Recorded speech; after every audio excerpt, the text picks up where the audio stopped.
আমি প্রতিদিন অনেক কষ্ট করে অনেক কিছু রান্না করি আমার শিশুটার জন্য। যখনই প্লেটটা নিয়ে তার কাছে যাই, সে সাথে সাথে প্লেটটা ছুঁড়ে ফেলে দেয় বা কান্নাকাটি শুরু করে বা মুখ এইভাবে চোখ মুখ ঢেকে রাখে।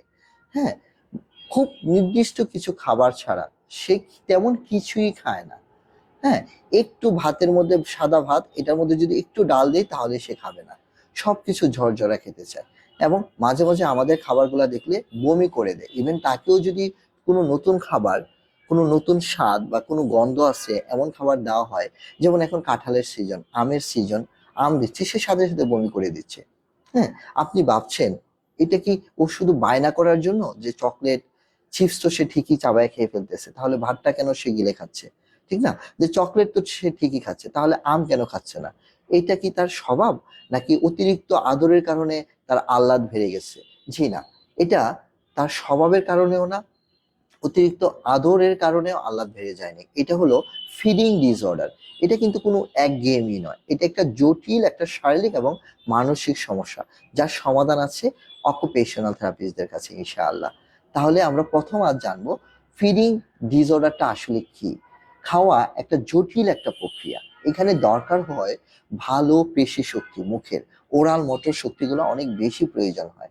ইন্দ্রিয়ের সঠিক কাজ বা সেন্সরি সিস্টেমগুলা এবং শান্ত মন। এই ফিডিং ডিসঅর্ডার, এটা হলো একটা খাওয়ার দক্ষতার একটা ঘাটতি। হুম, ইন্দ্রিয়ের সঠিক কাজটা কি করবে, যে এবং শান্ত মনটাই তার ওরাল মোটর ফাংশনটাকে সঠিকভাবে ঠিক করে নিতে পারবে। আর ফিডিং ডিসঅর্ডারটা হলো খাবারের দক্ষতার একটা ঘাটতি। আপনারা পিকি ইটিং, এই পিকি ইটার বা পিকি ইটিং এই শব্দটার সাথে পরিচিত কিনা আমি জানি না। এইটা কিন্তু খুব কমন একটা শব্দ, পিকি ইটার মানে খুব সিলেক্টিভ খাবার খায় একদমই, যে শুধু চিপস খাবে আর কিছুই খাবে না। এমনও বাচ্চা আছে নুডলস খেয়ে বছরের পর বছর বেঁচে আছে। এরকম অনেক শিশু আছে আমাদের। এই জিনিসটা আপনারা একটু খেয়াল করার চেষ্টা করবেন। বা শুধু রুটি খায় আর কিছুই খায় না। হ্যাঁ, শুধু দুধ খেয়ে বেঁচে আছে, এরকমও বাচ্চা আছে।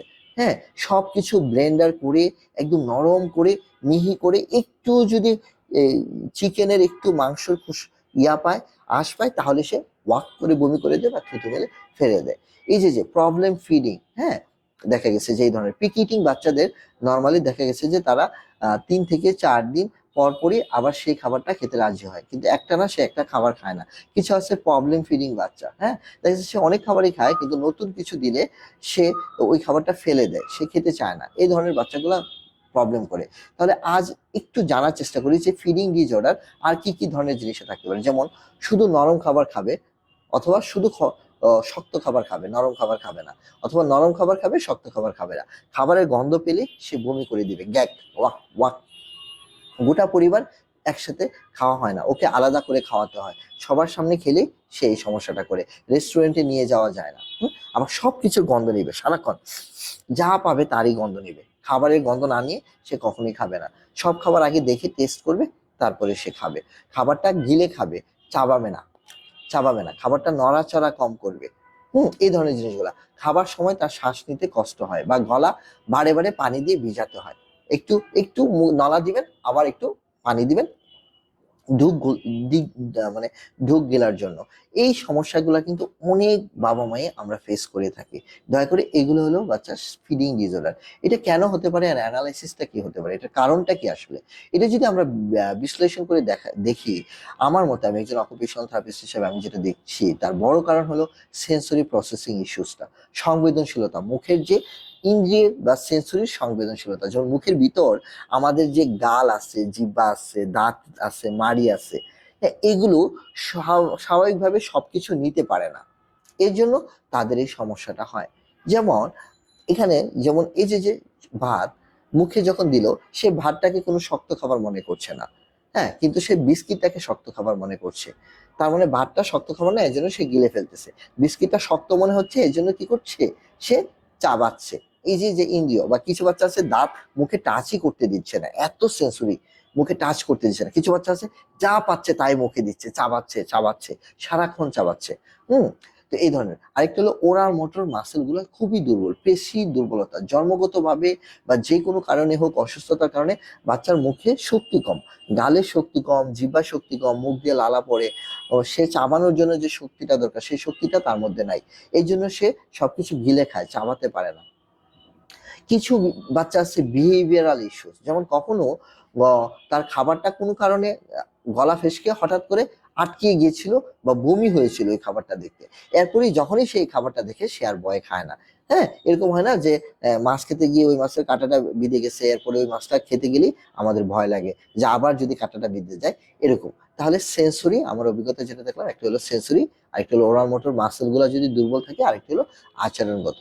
তো এই জিনিসগুলা যখনই হবে তখন আপনাকে কি করতে হবে, একজন অকুপেশনাল থেরাপিস্টের শরণাপন্ন হতে হবে। একজন অকুপেশনাল থেরাপিস্ট হিসেবে আমি যেটা করে থাকি, যে একটা পদ্ধতি আছে সিকোয়েন্সিয়াল ওরাল সেন্সরি অ্যাপ্রোচ, হ্যাঁ, এসওএস পদ্ধতি বলে।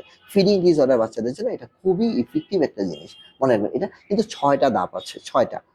এটা হলো যে ধাপ নম্বর 1, পরবর্তীতে যদি সময় হয় এগুলো নিয়ে বিস্তারিত কথা বলবো। ধাপ নম্বর 1 হলো যে তাকে তাকে পাশে বসিয়ে খেতে হবে। সে যেই রুমে থাকবে অন্য দরজাগুলো বন্ধ করে দিব, সে যেন অন্য রুমে যেতে না পারে, সে দূরে থাকুক, আমরা সবাই খাবো, সে দেখবে।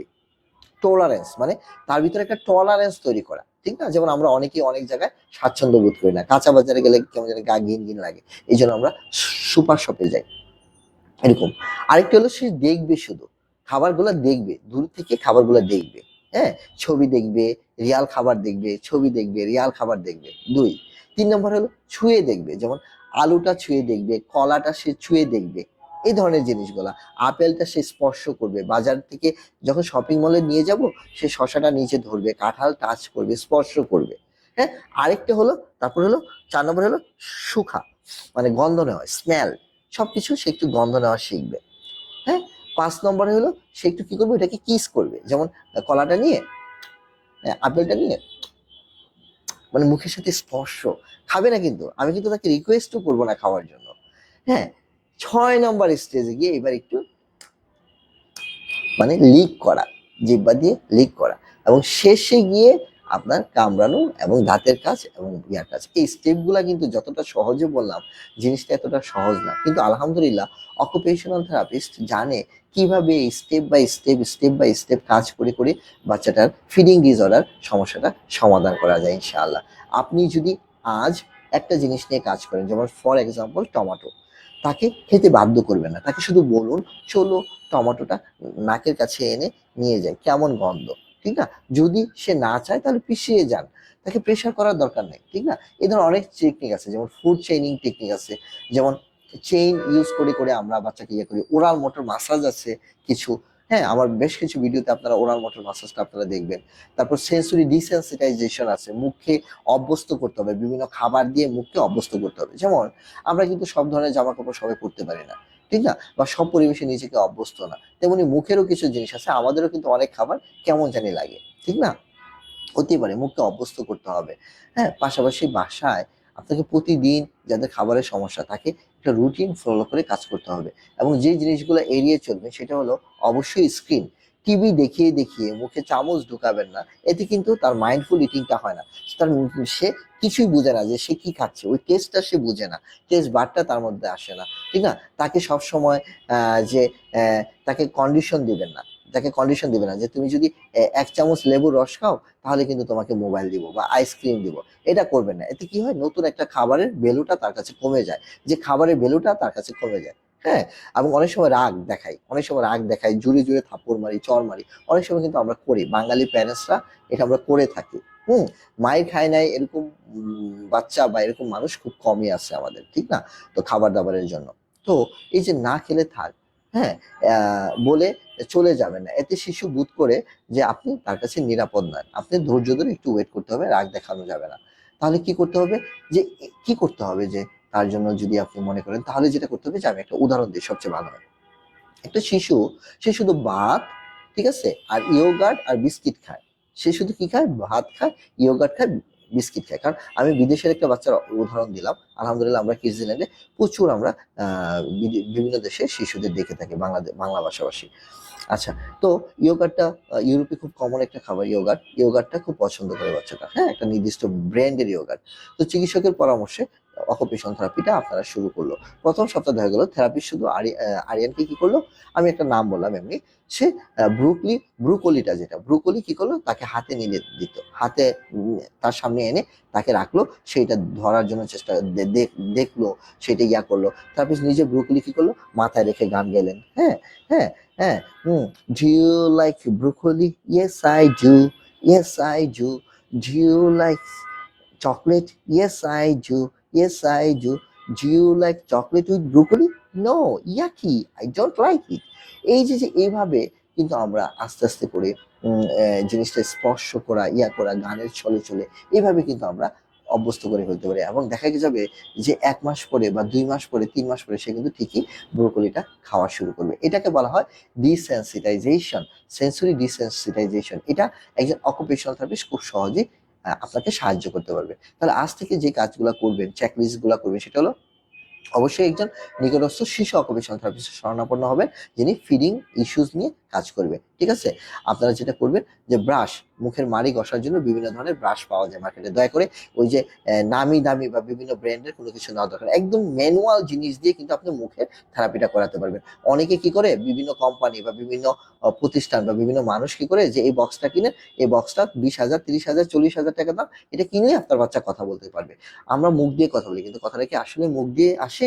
কথাটা তো ব্রেনের কাজ। আপনি যদি সেন্সরি ইন্টিগ্রেশন থেরাপি না নেন, ব্রেনের থেরাপি না নেন, যেটা অকুপেশনাল থেরাপিস্টরা করে থাকে, তাহলে আপনার কথা কিভাবে আসবে? কারণ কথা তো ব্রেন থেকে আসে, মুখের কোনো ক্ষমতা নাই তো। মুখে যদি মাংসপেশি দুর্বল থাকে সেটা আলাদা জিনিস, ঠিক না? তো এই জন্য আমি যেটা বলবো যে আপনি অবশ্যই খাবারের যে টেস্টটা ব্রেন থেকে আসবে, সেই জন্য আপনি এই কাজটা করবেন। টাইমার সেট করতে পারেন, খাবারের ডায়েরি করতে পারেন তার জন্য।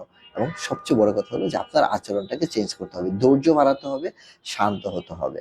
আপনার সন্তানটা একদিন অবশ্যই সুন্দরভাবে খেতে শিখবে, কিন্তু তার পদ্ধতিটা একটু ভিন্ন, সময়টা একটু বেশি লাগবে, এই যা।